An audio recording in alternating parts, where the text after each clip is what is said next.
Hello foodies, welcome to అమ్మ వంటిల్లు. ఈరోజు స్పెషల్ స్పైసీగా ఉండే మటన్ దమ్ బిర్యానీ ఎలా చేయాలో చూద్దామా. కేజీన్నర మటను, కేజీ పావే బియ్యం, దానికి సరిపడా అల్లం వెల్లిపాయ పేస్ట్, 6 పచ్చిమిరకాయలు సీల్ చేసుకుంటున్నాను, 4 టమాటాలు పెద్ద పెద్ద ముక్కలు కోసి, రాళ్ళ ఉప్పు రుచికి సరిపడా, 2 టేబుల్ స్పూన్ పసుపు, కొంచెం షాజీరా, ధనియాలు, జీలకర్ర, మెంతులు, ఆవాలు, గసగసాలు పౌడర్, ఎండు కొబ్బరి పౌడర్, ఇది బిర్యానీ మసాలా,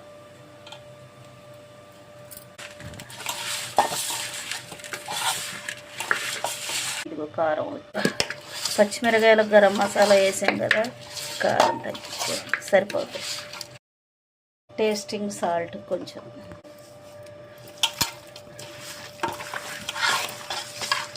ఆయిల్ పోస్తుంది, 300 గ్రాములు ఆయిల్ పోస్తుంది, 3 నిమ్మకాయల రసం తీసి పోసేసి ముక్కకి నొక్కుతూ కలుపుకోవాలి. అప్పుడే బిర్యానీ మసాలా దానికి పట్టుద్ది ముక్కకి. 100 గ్రాములు ఫ్రెష్గా ఉండ పెరిగి వేసేసి దీన్ని కూడా కలిపేసుకుంటాం.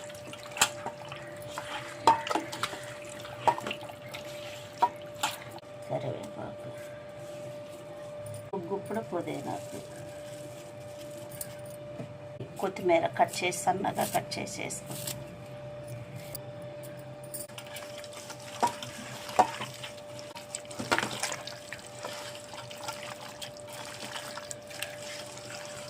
ఇప్పుడు మ్యారినేషన్ చేసిన మటన్ని ఒక 1 అవర్ పక్కన పెడదాం. గంట తర్వాత స్టవ్ ఆన్ చేసుకొని ఒక్క 20 నిమిషాలు సన్నటి సెగ మీద నీరంతా మగ్గిపోయేంత వరకు ఉడకనిద్దాం. ధనియాల పౌడర్ ఇప్పుడే అన్నీ సరిపోయినాయా లేదా అనేది వేసేద్దాం. 2 గంటలు నానబెట్టిన బియ్యం ఇది చూసారా, ఎసరంతా చక్కగా మీడియం సైజు మంట మీద మాంసంలో వచ్చిన ఎసరంతా ఇనిగిపోయింది, శుభ్రంగా ఉడికేసేసింది. మటన్ 60% ఉడికిన రైస్ని ఈ మటన్ మీద ఈక్వల్గా సర్దుకుందాం.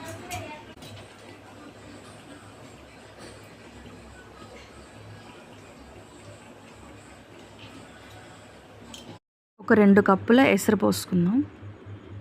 2 టేబుల్ స్పూన్ల నెయ్యి తీసుకొని అంచుల వెంట వేసి పుదీనా, కొత్తిమీర వేసి ఒక పావు గంట సన్నటి సెగ మీద మూత పెట్టి దమ్ పెట్టుకుంటే మంచి మసాలా దమ్ బిర్యానీ రెడీ.